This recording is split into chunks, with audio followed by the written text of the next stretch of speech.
Olá e bem-vindos. Hoje a gente vai encarar uma lei que todo mundo no Brasil conhece de nome, mas Mas poucos sabem o que diz de verdade. exatamente o Estatuto da Criança e do Adolescente, o famoso ECA. A gente se baseou numa análise em vídeo bem completa para nossa conversa, Sim, e o nosso desafio aqui é pegar essa lei, que às vezes parece um bicho de 7 cabeças, e, assim, entender o que ela significa na prática. Vamos dos princípios básicos até as polêmicas, né? com certeza. Tipo a questão da criminalidade juvenil que sempre gera debate. E é uma ótima oportunidade, porque o ECA lá de 1990, ele é muito mais que um monte de regras.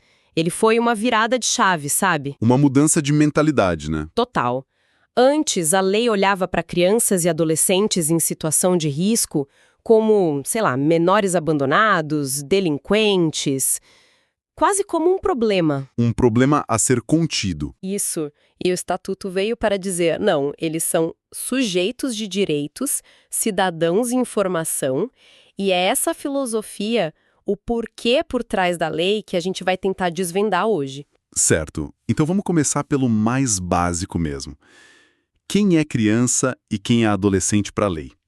Parece simples, mas já tem um detalhe. Já tem. Criança é a pessoa com até 12 anos incompletos.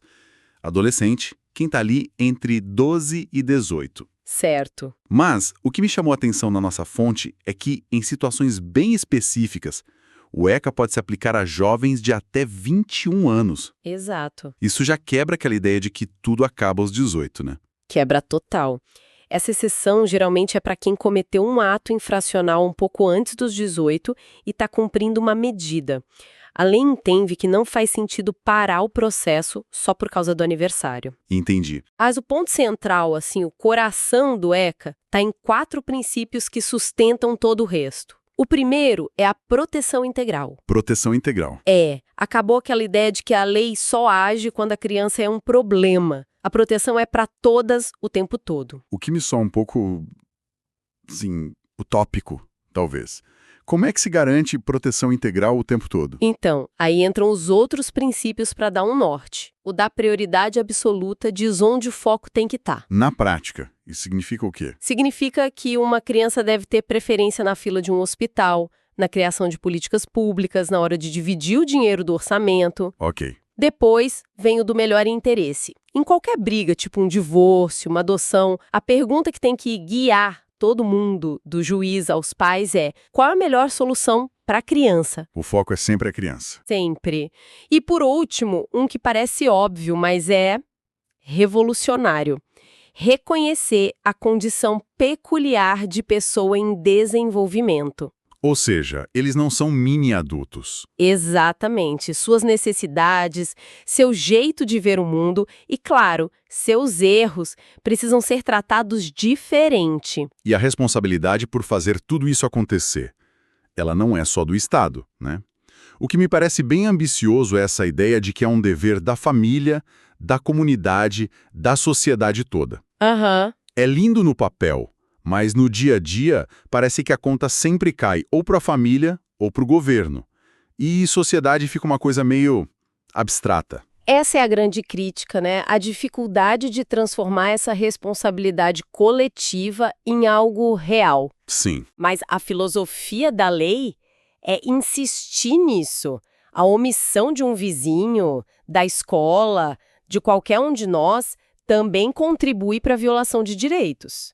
É um chamado para que a gente veja a proteção da infância como um compromisso ativo de todo mundo. E essa proteção desce para um nível muito, muito pessoal. Muito. Porque, assim, a gente pensa numa lei tão ampla e não imagina que ela vai entrar num terreno tão íntimo quanto, sei lá, a forma de educar os filhos.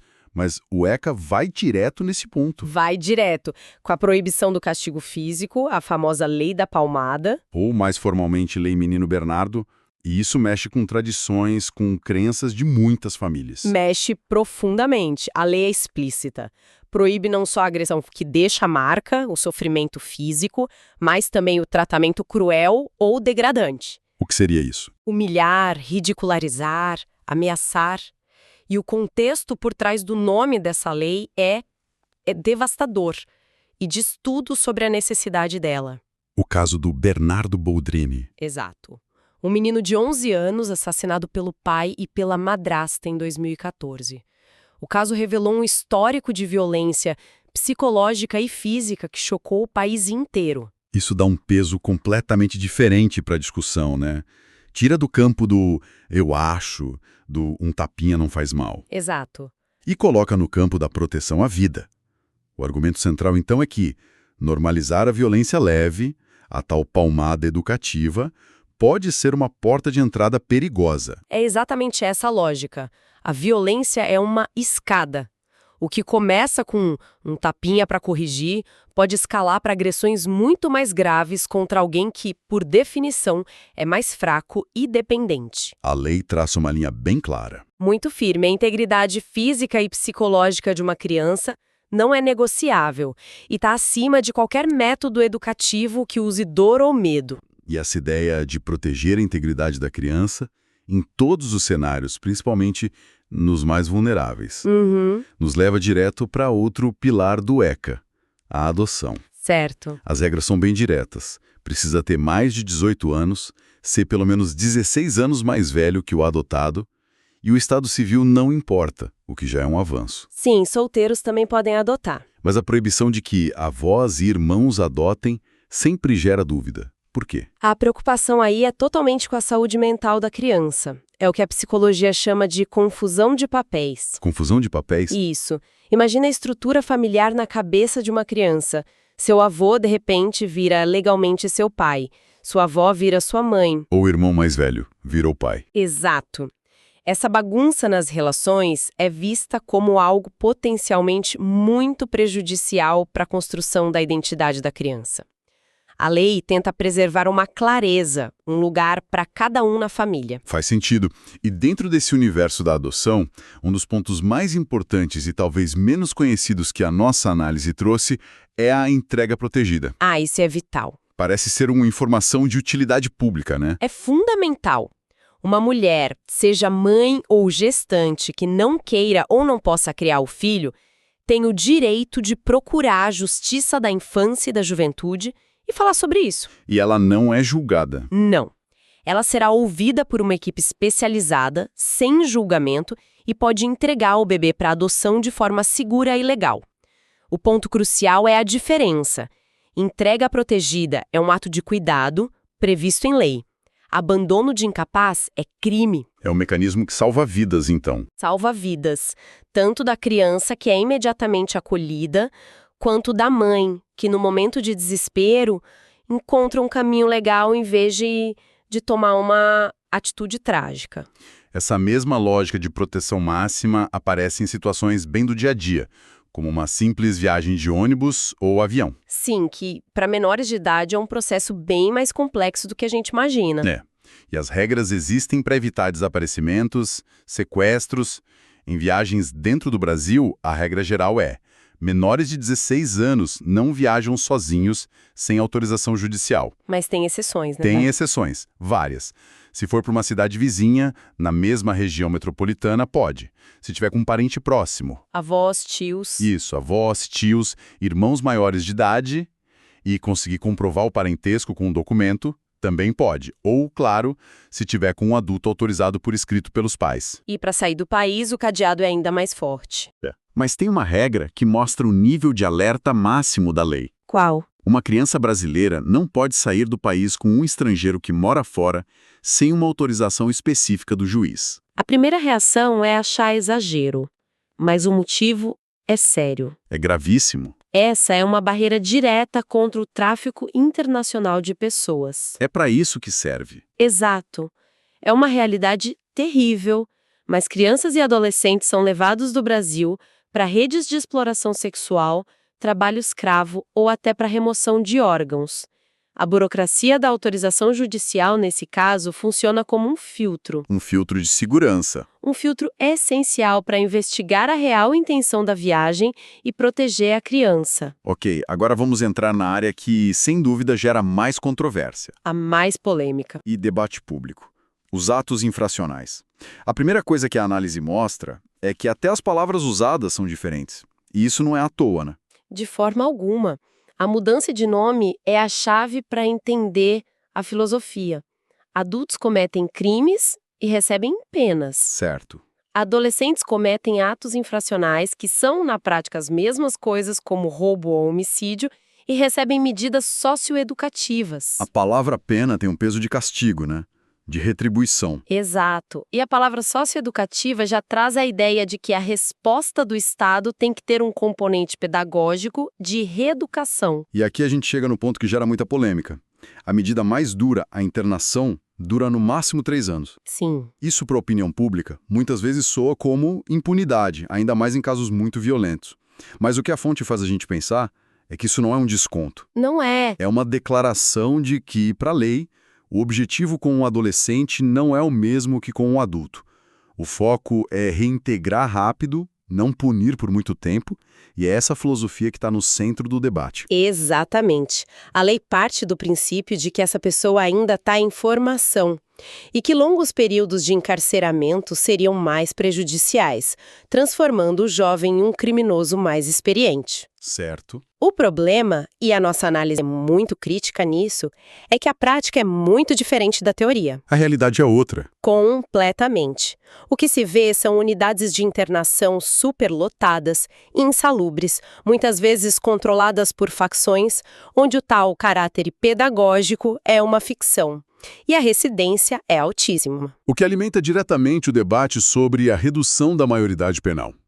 Se o sistema atual não funciona, a resposta de muitos é, então que sejam tratados como adultos. E o argumento que se apresenta contra essa ideia, com base no material que a gente viu, é olhar para o sistema prisional adulto. Que também não funciona. Os índices de reincidência lá também são altíssimos. O sistema adulto, que é só punitivo, falha em ressocializar. A questão que fica é, colocar adolescentes nesse sistema que já falhou resolveria o problema? Ou só agravaria. Exato. Ou apenas agravaria entregando jovens de 16, 17 anos para serem formados por criminosos mais velhos e experientes, aumentando a violência no futuro. Certo.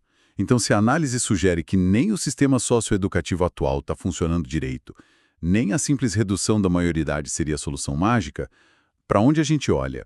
Quais são os caminhos propostos? Os caminhos que a fonte aponta são estruturais, focados na prevenção, não na punição. E o primeiro é? O primeiro é o óbvio, mas que precisa ser dito.